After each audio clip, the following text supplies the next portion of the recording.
Olá, eu sou o Guilherme. Eu vou apresentar para vocês um trabalho que eu fiz sob orientação do professor Jorge Megide, que se denomina Organização e Distribuição dos Conteúdos de Ensino nos livros didáticos de física aprovados no PNLD de 2018. Esse trabalho tem por objetivo analisar os livros didáticos de física que foram aprovados no PNLD de 2018, contabilizando o número de páginas que cada uma dessas coleções dedica a um determinado tópico de física que é ensinado no ensino médio. Nós fizemos uma análise estatística, denominada análise de componente principal nos dados, para que pudéssemos fazer uma discussão mais objetiva e quantitativa a respeito deles. Então, nós analisamos as 12 coleções que foram aprovadas no PNLD de 2018 e contabilizamos quantas páginas cada uma dessas coleções apresentava dentro desses tópicos de física do ensino médio. Para a construção desses tópicos, nós analisamos diferentes currículos, tanto currículos atuais quanto currículos antigos. E nós geramos várias tabelas de dados para cada uma das coleções analisadas. Aqui eu trouxe um fragmento de uma delas. A gente vê, por exemplo, que essa obra dedicou 14,59 páginas a noções gerais de ondas, 11,58 a fenômenos ondulatórios como reflexão e refração. Esses números pequenos estão relacionados à quantidade de exercício e quantidade de textos que é dedicada a cada um desses, e que também foi feita uma divisão proporcional. Nós fizemos uma reorganização dessas tabelas para que nós pudéssemos ter uma única coluna de dados para cada uma das coleções, de tal forma que nós tivéssemos uma tabela com 89 linhas vezes 3, 89 relacionado aos tópicos que foram analisados, 3 relacionados aos 3 volumes, e com 12 colunas relacionadas às 12 coleções. E é justamente essa tabela de dados que nós fizemos a análise de componente principal.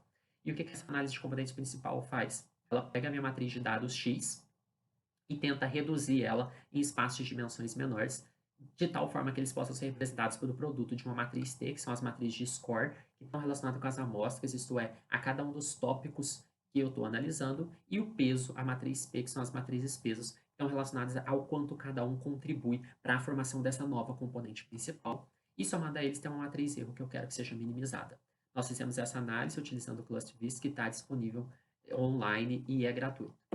Então, quando nós fizemos a primeira análise de componente principal, esse daqui foi o gráfico gerado, em que eu tenho a primeira componente que representa 20,6% dos meus dados, a segunda 12,6% e a terceira 12,5%, e nós vemos uma clara distribuição em três grupos, um com a obra 01,0167, o outro com a obra 0045 e o outro com as demais 10 obras. Nós fizemos uma projeção bidimensional, também é novamente claro essa distribuição, e nós vemos que a obra 0,167, que é a obra física em contexto, ela se difere das outras por ela apresentar uma grande quantidade de páginas para falar de conceitos básicos de movimento, lançamento horizontal e oblíquo, impulso e quantidade de movimento, átomo semiclássico, núcleo atômico e partículas elementares.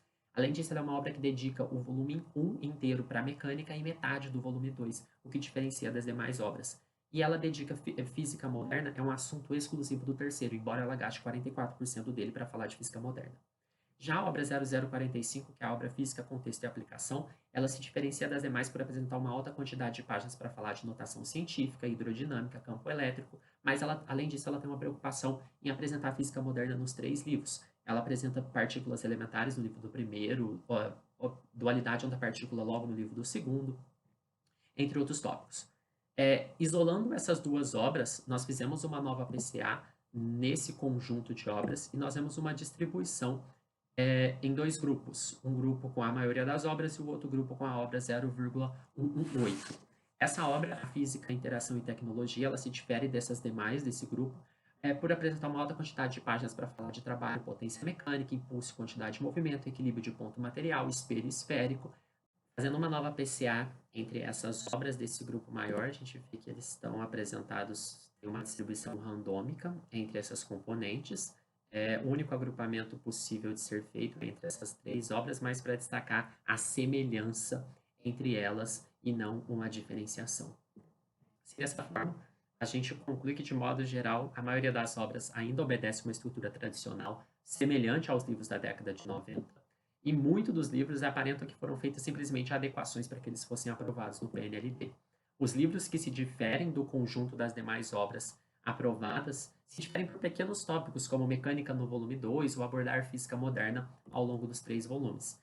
Assim, de modo geral, o comércio didático não se difere de um comércio de outra mercadoria, percebendo que muitas das editoras estão interessadas em vender muitas de suas obras sem uma preocupação significativa das tendências destacadas pelos pesquisadores do ensino de física. Aqui nós temos algumas das referências. É isso, muito obrigado.